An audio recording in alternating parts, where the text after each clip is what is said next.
Hi everyone, my name's Grace. Welcome back to my YouTube channel.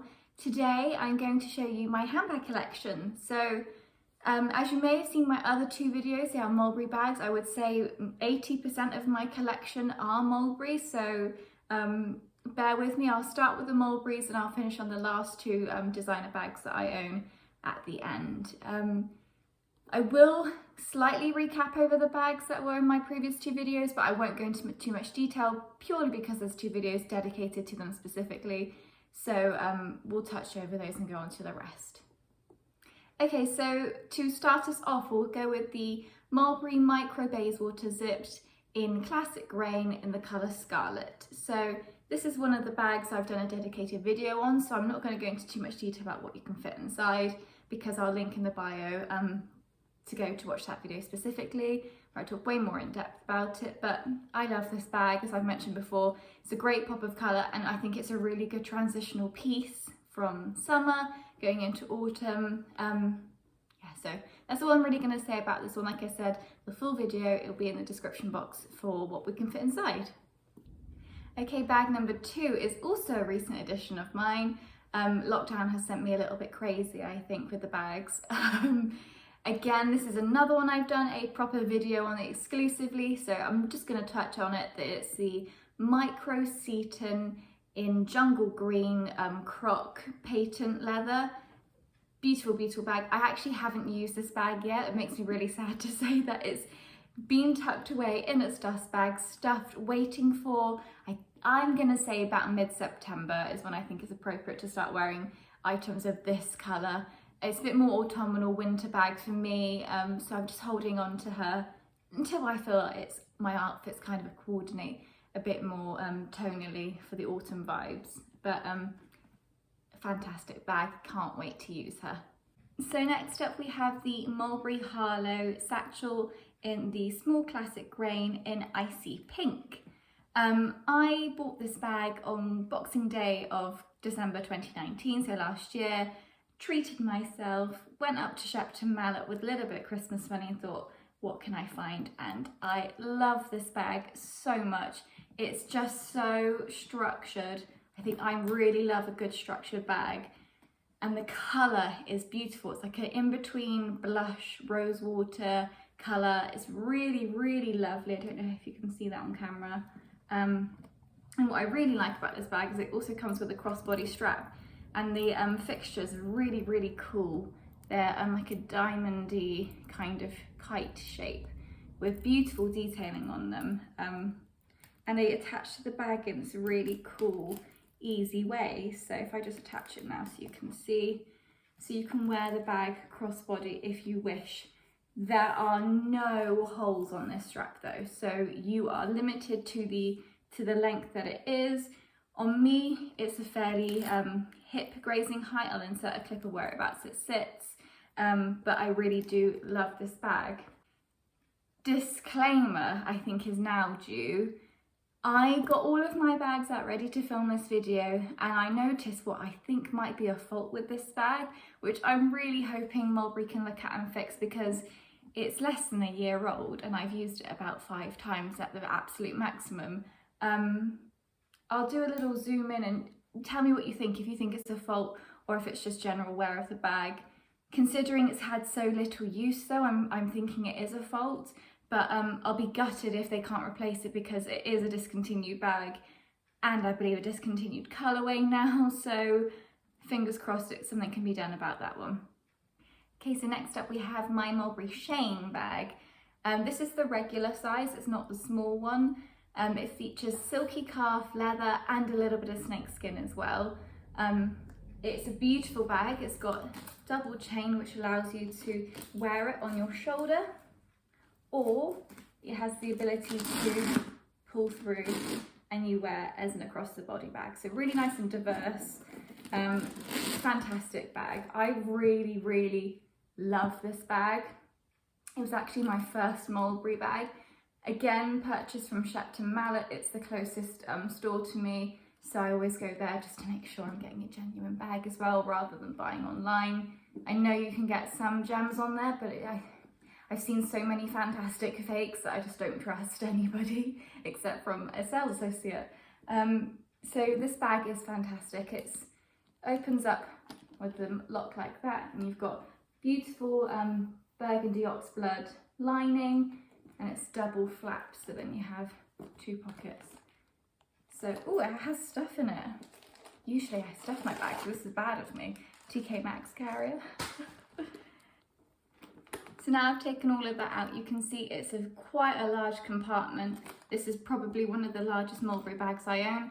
And then the compartment at the front is essentially like a very slim, would probably fit an iPhone in it, or like if you've got train tickets, something quite slim that you're not going to be bulking the bag out with too much, just to fit in the front.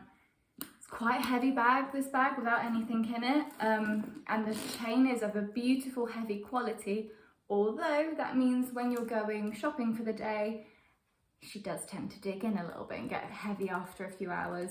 So that's something I've definitely noticed with my bags. My new Mulberry bags are not half as heavy, but I think that's also the difference of the grain in leather.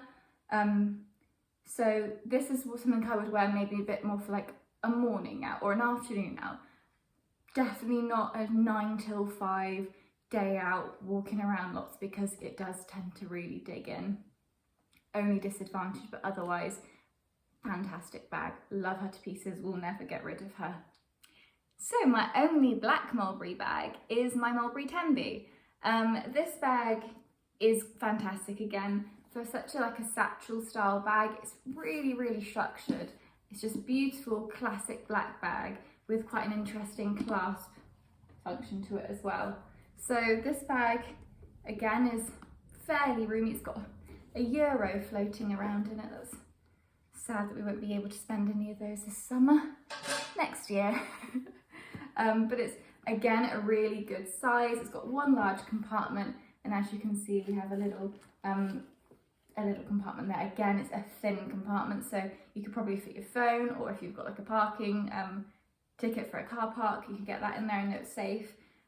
There's also a little pocket on the back for such things like that, but I'm always a bit clumsy and things fall out of things like that, so I probably wouldn't put anything in that unless it was a chewing gum maybe, and even then that might make it stick out a bit weird. But yeah, this is a fantastic bag. I bought this bag because I wanted a satchel black handbag. I love all my brightly coloured handbags in all different colours, but sometimes you just want a black handbag. So this is why I decided to purchase this Tenby. This I also bought on Boxing Day. It's a running theme here. Every Boxing Day is a trip to Mulberry. But she's fantastic. She was actually my cheapest Mulberry bag out of all of my collection, because I got a half price, which I thought was a fantastic buy, so that's why I went for it and sealed the deal. I'll show you now also whereabouts it sits on me, just for reference. This one does have adjustable straps, so it's a bit bent out of shape from where I've been storing it, so that's not great. I have it on the shortest. There's 5 holes, so let me show you whereabouts it sits.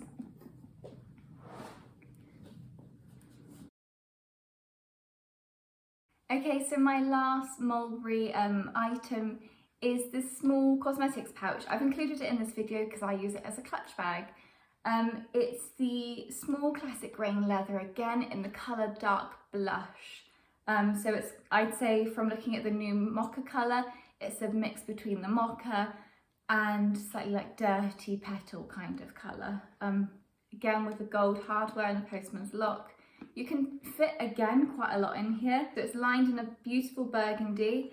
It is stuffed at the moment, but I can generally fit in here my phone, purse, maybe card holder actually, and a lippy and keys, and it fits in there comfortably and it's not heavy at all. So that's why I've included it in this video, because I still use it as a little clutch, even though I know some people don't like to do that. You can also get this in a larger size, which I think is definitely a clutch option, but yeah, this one's just the regular size.